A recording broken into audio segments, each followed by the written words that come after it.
Baik, Assalamualaikum warahmatullahi wabarakatuh. Perkenalkan, nama saya Silvi Dwi Kusmawardani dengan NIM 210810201155. Di sini saya akan menjelaskan tentang materi teknik proyeksi bisnis kelas G dengan dosen pengampu Bapak Tato Erdianto.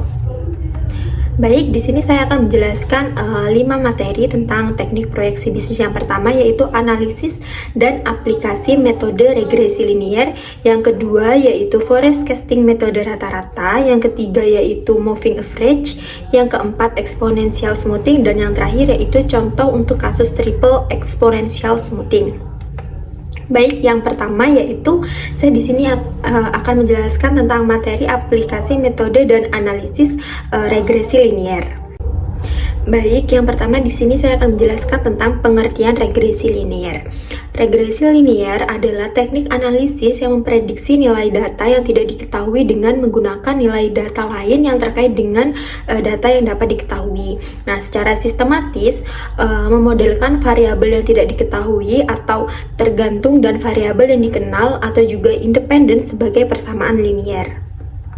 Nah, manfaat penerapan regresi ini ada 3, yaitu yang pertama untuk membuat estimasi rata-rata dan nilai variabel tergantung dengan didasarkan pada analisis variabel bebasnya. Yang kedua yaitu untuk menguji hipotesis karakteristik dari dependensi. Dan yang terakhir yaitu yang ketiga meramalkan nilai rata-rata variabel bebas di luar jangkauan sampel. Nah, selanjutnya di sini yaitu metode regresi linier menurut Zunaidi Rifail dan kawan-kawan pada jurnalnya tahun 2016 halaman 9. Di sini metode regresi linier ini dapat digunakan dalam keadaan 3 kondisi, yaitu yang pertama adanya informasi tentang keadaan masa lalu, yang kedua yaitu informasi tersebut itu dapat dikuantifikasikan dalam bentuk data, dan yang ketiga yang terakhir yaitu dapat dianggap atau diasumsikan bahwa pola hubungan yang ada dan data yang akan berkelanjutan ini di masa yang akan datang. Nah, selanjutnya yaitu jenis-jenis regresi linier itu terbagi menjadi 2, yaitu regresi linier sederhana dan regresi linier berganda. Nah, yang pertama yaitu yang saya akan bahas yaitu linier sederhana. Pengertian dari regresi linier sederhana ini adalah menurut Febrianisari tahun 2018, analisis regresi linier sederhana ini berfungsi untuk menguji sejauh mana hubungan antara variabel penyebab X dan variabel akibat atau Y. Nah, fungsi dari regresi linier sederhana ini juga dapat digunakan untuk mengetahui arah dari hubungan antara variabel bebas dengan variabel terikat, apakah memiliki hubungan positif atau negatif, serta memprediksi nilai dari variabel terkait apabila nilai variabel bebas ini mengalami kenaikan maupun juga penurunan. Selanjutnya yaitu yang kedua, regresi linier berganda. Nah, di sini ada pengertian regresi linier berganda itu merupakan penggunaan lebih dari satu variabel independen untuk memprediksi variabel dependen. Nah, dalam konteks peramalannya, penggunaan analisis regresi linier berganda ini dapat juga dijadikan sebagai alternatif jika model regresi linier lainnya ini tidak dapat digunakan sebagai model regresi linier yang layak untuk dijadikan sebagai alat peramalan. Nah, selanjutnya di sini saya akan menjelaskan tentang materi yang kedua dari teknik proyeksi bisnis, yaitu forecasting metode rata-rata. Nah, baik, selanjutnya di sini ada pengertian forecasting atau juga peramalan. Peramalan ini merupakan suatu perkiraan tingkat permintaan yang diharapkan untuk suatu produk atau beberapa produk dalam periode waktu tertentu di masa yang akan datang. Nah, pengertian menurut John E. Bigel, peramalan ini merupakan kegiatan memperkirakan tingkat permintaan produk yang akan diharapkan untuk satu produk atau beberapa produk dalam periode waktu di masa yang akan datang. Next. Nah, di sini ada kegunaan forecasting. Yang pertama ada untuk menentukan apa yang akan dibutuhkan untuk perluasan pabrik. Yang kedua untuk menentukan perencanaan lanjutan bagi produk-produk yang akan dikerjakan dengan fasilitas yang ada. Dan yang ketiga yaitu menentukan penjadwalan jangka pendek produk-produk yang ada untuk dikerjakan berdasarkan peralatan yang ada. Nah, untuk kekurangan forecasting tersendiri itu ada yang pertama, data itu tidak selalu konsisten atau akurat. Yang kedua itu data juga bisa kadaluarsa. Yang ketiga, masa lalu tidak selalu memberikan gambaran untuk masa yang akan datang. Yang keempat, data kualitatif ini juga dapat terpengaruh oleh masukan dari orang lain. Dan yang terakhir yaitu kekurangannya sukar untuk dikaitkan dengan faktor eksternal di luar kontrol perusahaan. Contohnya seperti kebijakan ekonomi, kebijakan politik, kebijakan dan lain-lain, dan juga bencana alam.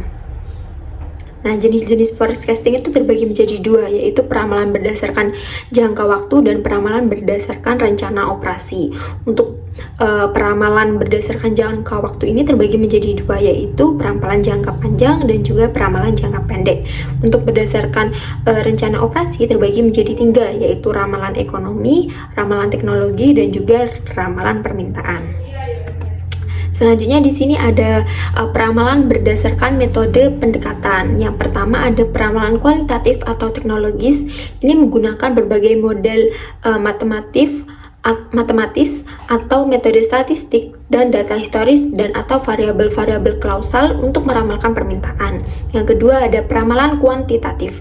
Di sini tuh menggunakan intuisi, pengalaman pribadi dan juga berdasarkan pendapat atau judgement dari yang melakukan peramalan.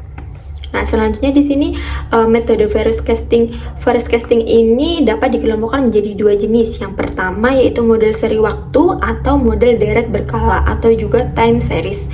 Yang kedua yaitu metode klausal atau causal explanatory model. Nah, untuk model time series ini terbagi menjadi tiga, yaitu yang pertama ada moving average atau rata-rata bergerak. Yang kedua yaitu exponential smoothing atau penghalusan eksponensial, dan yang ketiga yaitu trend project atau proyeksi tren. Untuk model klausal ini juga dibagi menjadi tiga model atau tiga metode, yaitu yang pertama metode regresi dan korelasi, yang kedua metode ekonometrika, dan yang terakhir yaitu metode input dan juga metode output. Nah, selanjutnya yaitu metode peramalan kualitatif. Nah, peramalan kualitatif ini juga dapat digunakan atau menggunakan teknik metode peramalannya itu seperti dari juri, terus gabungan tenaga penjualan, metode Delphi juga bisa, dan juga survei pasar atau market survei. Nah, untuk peramalan kualitatif ini hanya digunakan apabila terdapat tiga kondisi, yaitu yang pertama, informasi tentang keadaan pada masa lalu. Yang kedua, informasi tersebut itu dapat dikuantifikasikan dalam bentuk data numerik. Dan yang ketiga, yaitu dapat diasumsikan bahwa beberapa aspek pola masa lalu akan terus berkelanjutan pada masa yang akan datang. Nah, baik, untuk yang pertama ada model deret berkala atau time series. Ini juga dibagi metodenya, yaitu ada rata-rata bergerak atau moving average. Nah, di sini dapat dilihat pada slide PPT, yaitu rumusnya MA sama dengan AT plus AT min 1 plus sampai dengan AT N min 1 dibagi dengan N. Next. Nah, untuk metode yang kedua yaitu penghalusan eksponensial atau exponential smoothing. Nah, di sini itu pada metode eksponensial ini terbagi menjadi dua metode, yaitu ada single exponential smoothing dan juga double exponential smoothing. Nah, di sini yang pertama ada single exponential smoothing. Nah, dapat dilihat pada slide PPT untuk rumusnya. Nah, untuk single exponential smoothing ini disesuaikan dengan adanya tren, disebut dengan double exponential smoothing atau double exponential smoothing. Ini dapat digambarkan secara sistematis sebagai berikut. F0 sama dengan F1 kali 0 sama dengan A1. Next. Nah, untuk rumusnya dapat dilihat seperti ini. Nah, baik, selanjutnya di sini ada proyeksi tren atau trend project. Nah, dengan rumus yaitu Y sama dengan A plus BX. Dengan keterangan Y ini nilai terhitung dari variabel yang akan diprediksi atau variabel terikatnya. Untuk A ini persilangan sumbu Y, terus B ini kemiringan garis regresi atau tingkat perubahan pada Y untuk perubahan yang terjadi di X. Untuk X-nya ini variabel bebas. Selanjutnya yaitu yang kedua ada metode klausal dengan 3 jenis metode. Yaitu yang pertama ada metode regresi dan korelasi, yang kedua ada metode ekonometrika, dan yang terakhir yaitu metode input dan output. Nah, selanjutnya di sini ada karakteristik forecasting yang baik itu ada 3, yaitu kemudahan, akurasi, dan juga biaya. Next, untuk jangka waktu forecasting ini ada 3, yaitu jangka panjang, jangka menengah, dan juga jangka pendek. Untuk jangka panjang ini waktunya yaitu 5 tahun ke depan, dan juga memiliki plan location dan product planning. Untuk jangka menengah ini waktunya 1 sampai 2 tahun. Terus untuk jangka pendeknya 1 sampai 1 tahun. Baik, di sini saya selanjutnya akan menjelaskan tentang materi yang ketiga dari teknik proyeksi bisnis, yaitu moving average. Nah, apa sih moving average itu? Moving average ini merupakan metode perataan, atau juga jika suatu data runtun waktu dibangkitkan dari suatu subjek proses konstan dengan adanya galat random, maka rata-rata ini merupakan statistik yang berguna sebagai peramalan di periode berikutnya. Nah, metode perataan ini juga dapat digunakan untuk data runtun waktu yang stasioner, di mana keseimbangan data berdasarkan di sekitar nilai konstan dengan variasi yang konstan. Nah, kegunaan moving average ini ada 3. Yang pertama yaitu mengidentifikasi tren nilai saham. Yang kedua, mengetahui kapan pembalikan tren ini dapat terjadi. Yang ketiga yaitu menentukan posisi support dan resistance.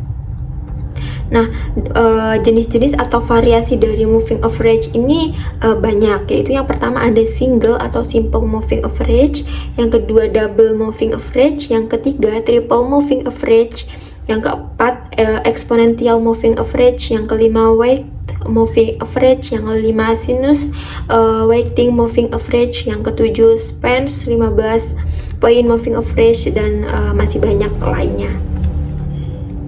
Nah, untuk moving average atau metode perataan ini dapat terbagi menjadi cara lagi ya, yaitu yang pertama ada moving average rata-rata atau simple average. Nah, di sini itu menggunakan rata-rata dari semua data historis untuk melakukan peramalan. Dengan rumusnya dapat dilihat pada PPT.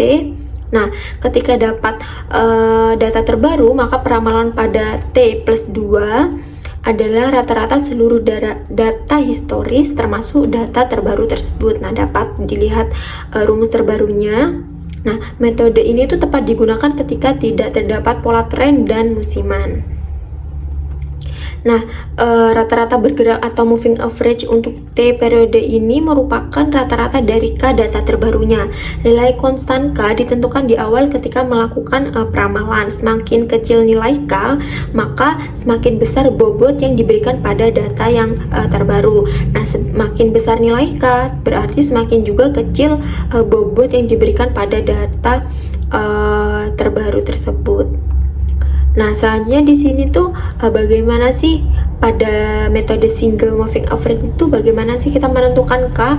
Nah, jadi nilai K yang besar ini digunakan ketika terdapat fluktuasi yang lebar dan jarang dalam suatu data. Nilai K yang kecil digunakan ketika terdapat pergerakan tiba-tiba pada suatu data. Dengan kata lain, data cukup berfluktuatif. Misalkan pada data quarter, maka moving average dengan K sama dengan 4 ditulis MA buka tutup kurung 4, mengeliminasi atau merata-ratakan efek musiman. Untuk data bulanan, maka MA buka tutup kurung 12 juga mengeliminasi atau merata-ratakan efek musimannya. Nah, bobot yang sama ini juga diberikan pada setiap data yang digunakan dalam perataan. Next, nah untuk rumus dari single moving average itu juga dapat dilihat pada slide PPT. Oke, saya next. Untuk double moving average juga ini juga ada rumusnya, dapat dilihat di slide PPT. Ini merupakan rumus dari double moving average. Nah, baik, selanjutnya di sini saya akan menjelaskan materi yang keempat, yaitu exponential smoothing. Nah, apa sih exponential smoothing ini? Nah, di sini menurut Render dan Heiser tahun 2005, penghalusan eksponensial atau exponential smoothing ini merupakan teknik peramalan rata-rata bergerak dengan pembobotan di mana data ini diberikan oleh sebuah fungsi eksponensial. Sedangkan menurut Trihendra di tahun 2005, analisis exponential smoothing ini merupakan salah satu analisis deret waktu dan merupakan metode peramalan dengan memberi nilai bobot pada serangkaian pengamatan sebelumnya untuk memprediksi nilai yang ada di masa depan. Next. Nah, exponential smoothing ini memiliki keuntungan dibandingkan dengan moving average karena yang pertama, perhitungannya itu lebih sederhana. Yang kedua yaitu persyaratan data yang diperlukan ini lebih sedikit, terutama dalam situasi yang memerlukan penggunaan data dari sejumlah besar pada periode masa lalu. Nah, untuk kelebihan exponential smoothing ini dilihat dari kemudahan dalam operasi yang relatif rendah dan juga ada sedikit keraguan apakah ketepatan yang lebih baik selalu dapat dicapai dengan menggunakan QS atau quantitative system ataukah metode dekomposisi yang secara intuisi menarik, namun dalam hal ini jika diperlukan peramalan untuk ratusan item. Next, nah perhitungan peramalan dengan metode exponential smoothing ini menggunakan persamaan sebagai berikut. Nah, dapat dilihat peramalan baru itu permintaan aktual periode lalu dilambangkan dengan alfa ditambah dengan 1 min alfa peramalan periode lalu, atau peramalan permintaan sama dengan peramalan periode lalu ditambah dengan alfa permintaan aktual periode lalu dikurangi dengan peramalan periode lalu. Nah, untuk rumusnya dapat dilihat pada slide PPT, yaitu FT sama dengan FT-1 ditambah alfa buka kurung A T-1 dikurangi FT-1 tutup kurung. Nah, di sini tuh di mana alfa ini merupakan konstanta dari smoothing yang nilainya itu harus antara 0 sampai dengan 1. Nah, konstanta smoothing alfa ini juga dapat diartikan sebagai bobot yang diberikan kepada nilai data terakhir. Nah, bobot ini nilainya itu buka kurung 1 min alfa tutup kurung diterapkan pada peramalan terakhir. Nah, selanjutnya di sini tuh dalam metode exponential smoothing itu ada single exponential smoothing, one parameter.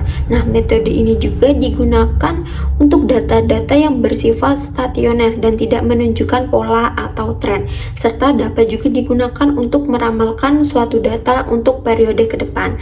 Nah, dapat dilihat untuk rumusnya single exponential smoothing di slide PPT.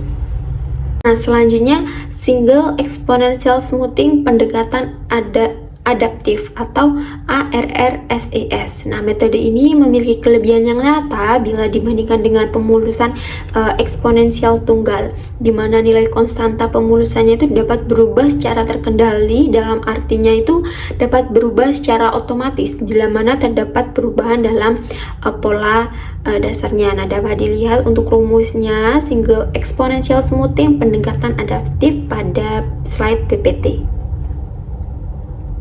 Nah, selanjutnya jenis yang kedua yaitu double exponential smoothing satu parameter Brown.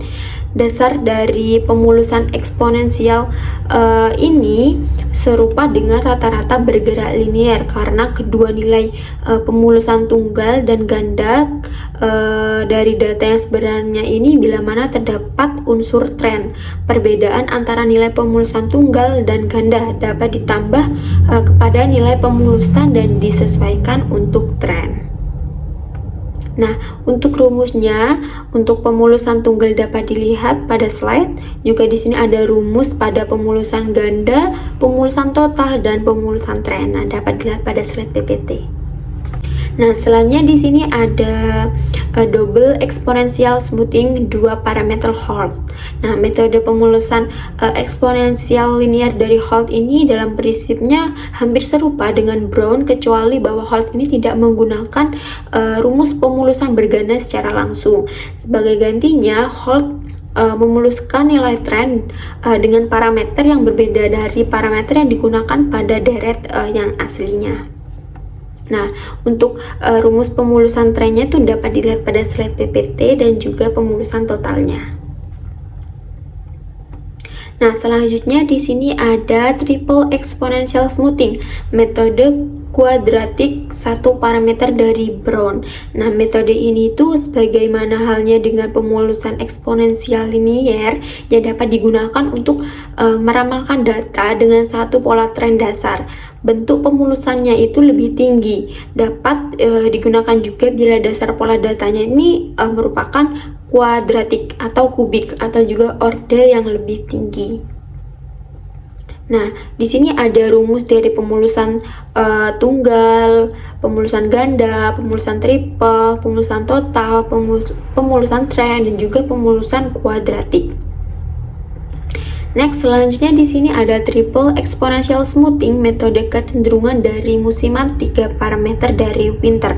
Nah, metode ini tuh dapat digunakan untuk data yang bersifat mengandung musiman. Metode ini adalah metode yang digunakan dalam pemulusan tren dan musiman. Metode Winter ini didasarkan atas 3 persamaan pemulusan, yaitu 1 untuk stasioner, tren, dan juga musiman. Nah, untuk pemulusan keseluruhan itu dapat dilihat pada slide PT rumusnya, ada pemulusan tren dan juga pemulusan musiman dan juga peramalan. Nah, selanjutnya di sini saya akan menerapkan contoh kasus untuk triple exponential smoothing. Di sini saya akan menggunakan media Excel. Baik, di sini kita akan masuk ke dalam studi kasusnya. Nah, di sini kita akan menerapkan metode triple exponential smoothing dengan menggunakan media Microsoft Excel. Nah, di sini itu saya mengambil dari data perusahaan yang terdaftar pada LQ45, yaitu di sini saya menggunakan perusahaan saham PT Unilever. Nah, di sini tuh mulai dari tahun 2010 hingga tahun 2022. Nah, ini merupakan data saham PT Unilever selama 7 tahun terakhir. Nah, oke. Kenapa sih kita menggunakan metode triple exponential smoothing ini? Nah, karena metode triple exponential smoothing ini tuh masuk ke dalam metode peramalan kuantitatif. Nah, jadi metode kuantitatif ini terbagi menjadi dua model, yaitu model deret waktu dan juga model metode kausal. Nah, sehingga pada kasus data saham perusahaan PT Unilever ini masuk ke dalam model deret waktu metode pemulusan.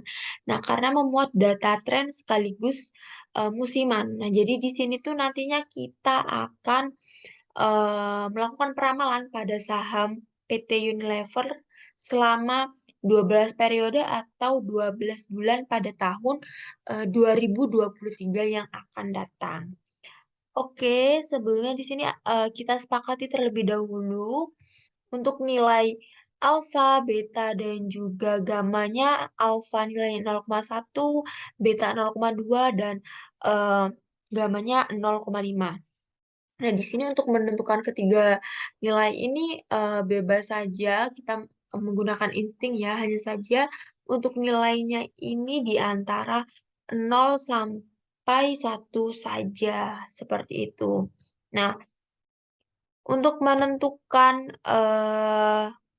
nilai pemulusan, tren, dan sebagainya di sini kita harus menentukan atau mencantumkan periodenya terlebih dahulu untuk mempermudah perhitungan ke depannya seperti itu. Nah, misalnya di sini kita akan mencari nilai terlebih dahulu AT atau pemulusan pada periode ke-12 tahun 2010 dengan rumusnya, yaitu dapat dilihat kita nantinya akan melakukan proses inisiasi terlebih dahulu dengan rumusnya, yaitu SL sama dengan 1/L dikali dengan buka kurung Y1 plus Y2 plus sampai dengan YL tutup kurung.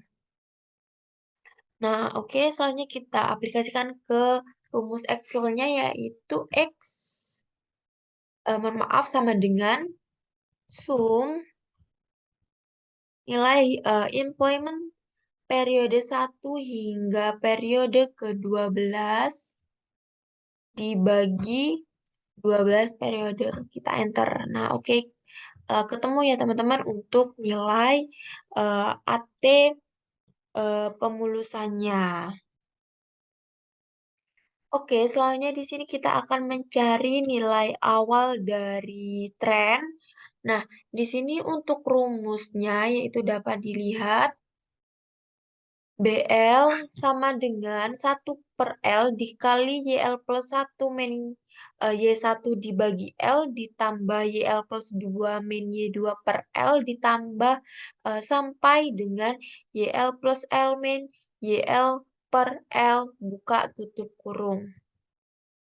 Nah, jadi di sini untuk nilai trennya rumusnya tadi. Nah, sebelum kita mencari nilai trennya ini, kita harus mencari nilai dari YL plus L min YL pada periode 1 hingga periode 12. Nah, ketika kita sudah menemukan nilai dari nilai ini, nantinya kita akan substitusikan ke dalam nilai BL ini ya, atau trennya. Nah, untuk mencari nilai YL plus L min YL pada periode ke-1 yaitu rumusnya sama dengan data employment pada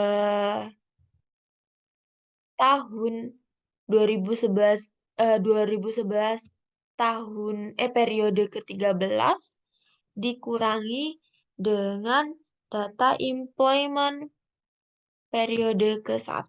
Kita enter 400. Nah, ini juga sama dengan ini kita kurangi dengan ini sama teman-teman. Ini kita kurangi dengan ini. Habis itu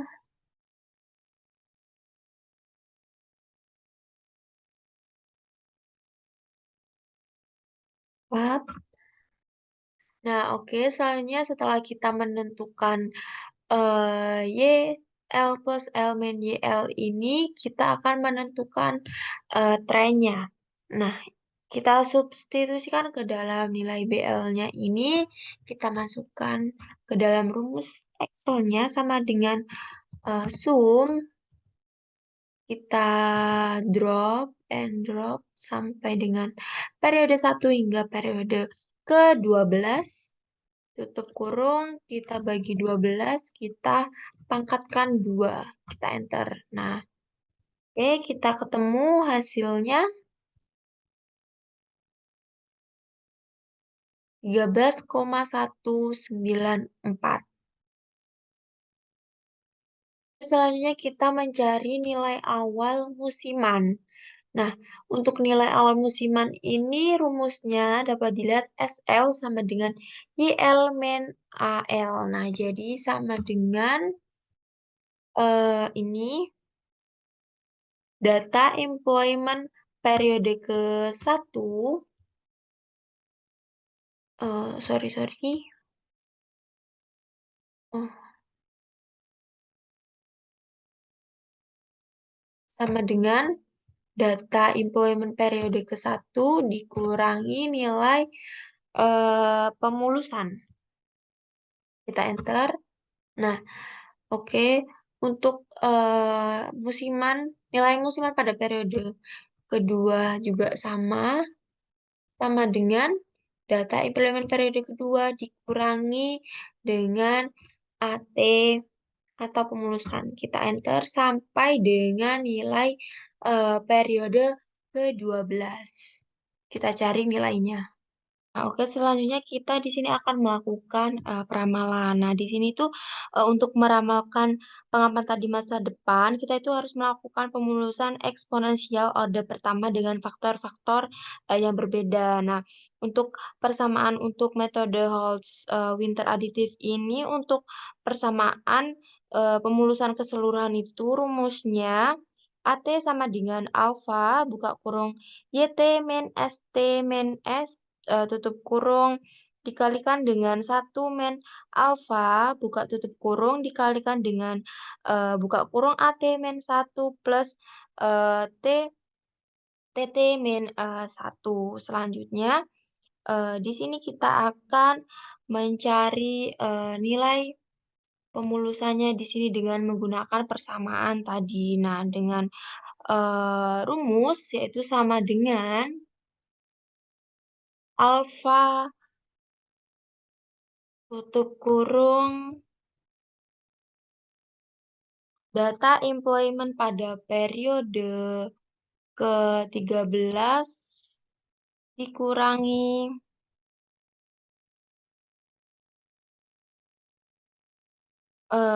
data musiman pada periode ke-1 tutup kurung ditambah buka kurung 1 min alfa lagi tutup kurung dikalikan dengan data pemulusan ditambah nilai tren. Nah, untuk nilai alfanya kita kunci terlebih dahulu ya teman-teman, supaya nantinya ketika kita drop ke bawah itu nilai alfanya itu tidak turun-turun. Jadi kita kunci terlebih dahulu. Nah, setelah selesai kita enter. Nah, oke, udah ketemu nilai pada pemulusan pada periode ke-13 sebesar 3.244,38. Selanjutnya di sini kita akan mencari nilai trennya pada periode ke-13. Persamaan pemulusannya itu dengan rumus sama dengan TT sama dengan beta dikali AT min 1 ditambah 1 min beta dikalikan TT min 1. Oke, kita masuk ke dalam rumusnya sama dengan beta dikalikan dengan buka tutup kurung nilai AT pemulusan pada periode ke-13 dikurangi nilai pada pemulusan periode ke-12 tutup kurung ditambah buka tutup kurung 1 min min beta tutup kurung dikalikan dengan nilai tren pada periode ke-12. Nah, sebelumnya kita kunci terlebih dahulu untuk nilai gamanya ya. Oh, mohon maaf nilai betanya agar ketika kita lakukan drop ke bawah itu nilai untuk betanya tidak berubah. Nah, selanjutnya kita enter. Nah, ketemu teman-teman untuk persamaan nilai trennya yaitu 20,93. Selanjutnya kita akan mencari persamaan dari nilai musiman. Untuk rumusnya itu bisa dilihat di sini ya teman-teman. Oh, oke. Nah, ini pemulusan musiman yaitu ST sama dengan gamma dikali dengan YT min LT tutup kurung ditambah 1 min gamma tutup kurung buka tutup kurung dikalikan dengan S min gamma min 1. Oke, kita aplikasikan ke dalam Excel-nya yaitu di sini sama dengan nilai dari gamanya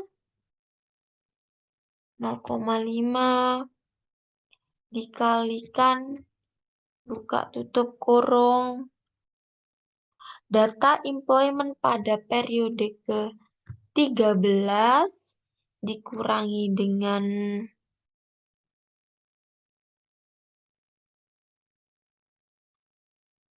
nilai pemulusan periode ke-13 tutup kurung ditambah buka tutup kurung 1 min gamma tutup kurung dikalikan dengan data hasil dari musiman periode pertama. Nah, sebelum kita enter, kita kunci terlebih dahulu nilai dari gamanya agar ketika kita drop ke bawah itu nilai gamanya itu tidak berubah ya teman-teman. Nah, oke, setelah selesai kita enter. Oke, ketemu nilainya yaitu sebesar 381,56.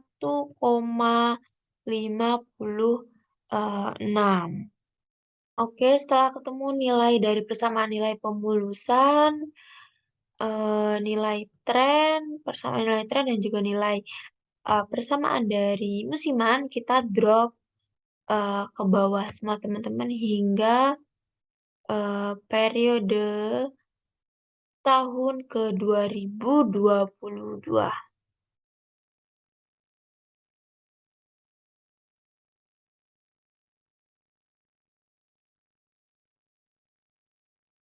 Oke, sudah ketemu. Selanjutnya kita drop ke bawah untuk nilai dari tren.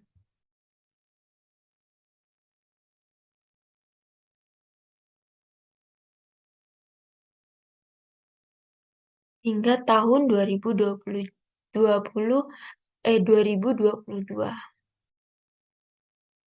Oke, selanjutnya yaitu kita drop ke bawah nilai dari persamaan musiman hingga tahun 2022.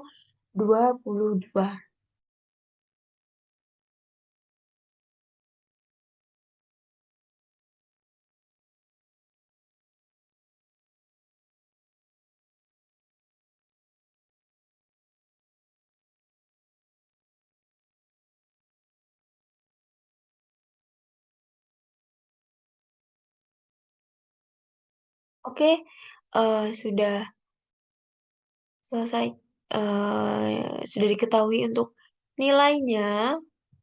Oke, selanjutnya kita akan mencari nilai forecast pada periode ke-13, yaitu dengan rumus FT plus M sama dengan AT plus TT M plus ST min L plus M. Nah, kita aplikasikan ke dalam rumus Excel, yaitu sama dengan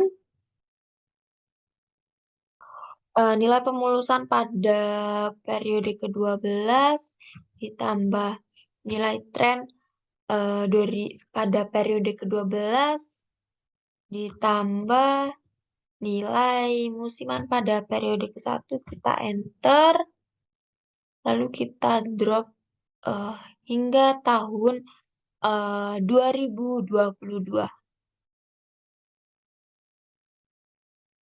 Oke, sudah ketemu untuk nilainya. Oke, selanjutnya di sini kita akan mencari peramalan pada periode ke-1 hingga periode ke-12 pada tahun 2023. Nah, oke.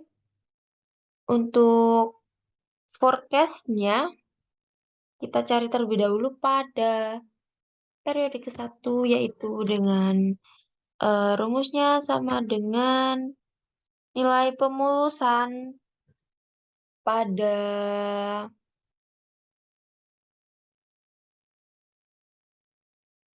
tahun 2022 periode ke-12 ditambah dengan nilai tren pada tahun 2022 periode 12 dikalikan dengan periode 1 Karena kita mencari nilai pada periode satu, jadi dikalikan dengan periode satu, lalu ditambah dengan eh, nilai musiman pada tahun 2022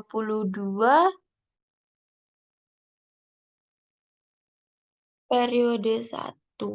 Nilai musiman periode 21.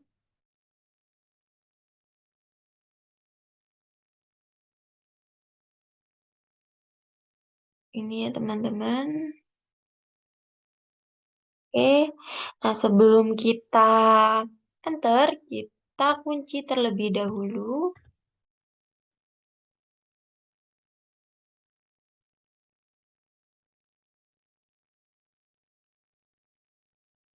Seperti ini.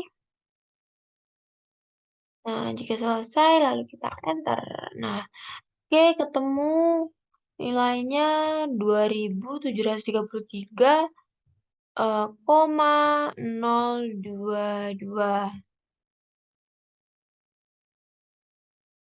Nah, tinggal kita drop ke bawah untuk nilainya. Nah, oke.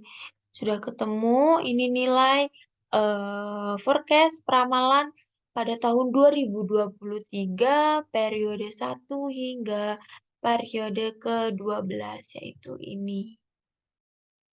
Selanjutnya, untuk mengukur ketepatan metode peramalan ini kan untuk nilai errornya itu ada dua, yaitu mean absolute percentage error atau MAPE dan juga mean square error atau MSE. Nah, jadi meramalkan suatu runtun waktu itu pasti mengandung unsur ketidakpastian. Nah, untuk mengetahui error dari data tersebut itu diperlukan kriteria nih model yang dihasilkan akan mendekati data sebenarnya. Nah, untuk menghitung error ini salah satu cara untuk mengetahui model yang baik nih, teman-teman.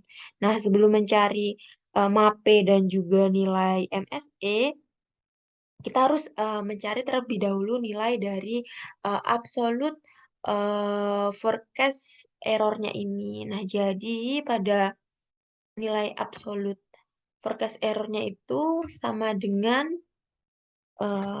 ABS ini buka kurung nilai employment pada periode ke-13 dikurangi dengan forecast pada periode ke-13, kita tutup, kita bagi dengan employment ke-13, kita kalikan dengan 100. Kenapa kita kalikan dengan 100? Karena nilai absolut itu persen ya teman-teman. Lalu kita enter. Nah, oke, ketemu nilai untuk absolute forecast error pada periode ke-13 tahun 2011 itu 10,17. Nah, ketika sudah ketemu tinggal kita drop ke bawah ya teman-teman. Hingga pada tahun 2022 periode ke-12. Oke, sudah ketemu untuk nilai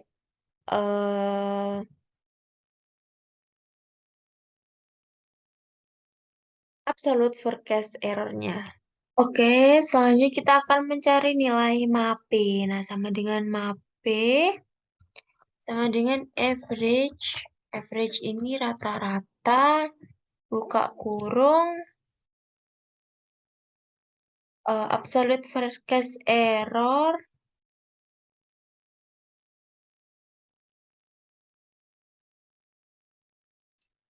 tutup kurung, kita enter. Oke, ketemu untuk nilai MAPE-nya yaitu 13,22.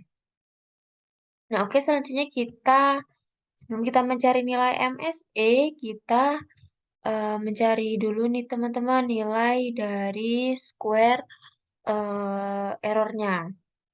Nah, yaitu sama dengan buka kurung data employment periode ke-13, kita kurangi forecast periode ke-13, tutup kurung, kita pangkatkan 2. Nah, ini tuh rumusnya sudah paten ya, teman-teman. Tinggal kita enter saja.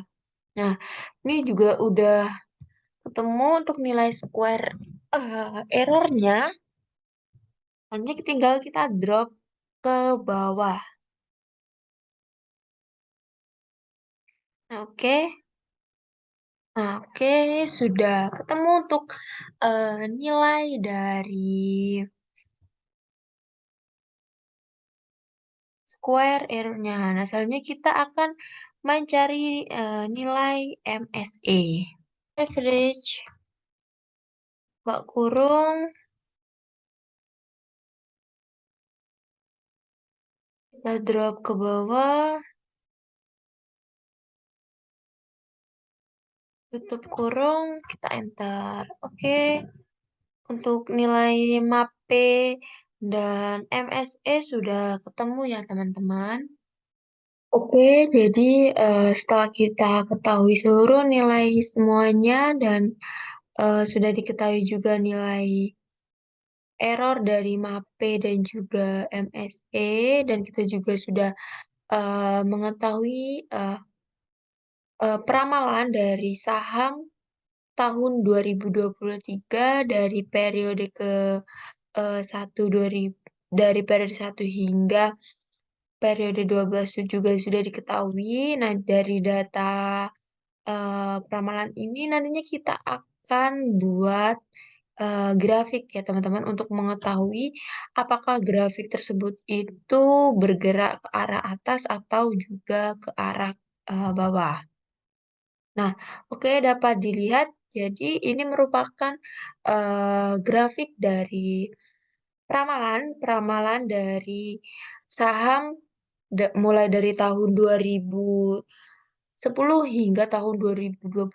Nah, dari data yang sudah kita analisis dapat diketahui untuk kisaran tahun 2023 periode 1 hingga periode 12, saham mengalami penurunan. Nah, ini yang saya lingkar ini ya, teman-teman. Ini merupakan forecast dari saham tahun 2023 yang awalnya mengalami kenaikan, lalu mengalami penurunan, dan eh, peramalannya ini mengalami penurunan. Nah, untuk menentukan grafik seperti ini, kita ambil dari data forecast-nya seperti itu, teman-teman. Eh, oke, ini untuk data grafiknya. Nah, oke, sudah selesai untuk mencari nilai eh, forecast saham PT Unilever tahun 2023, periode ke-1 hingga ke-12.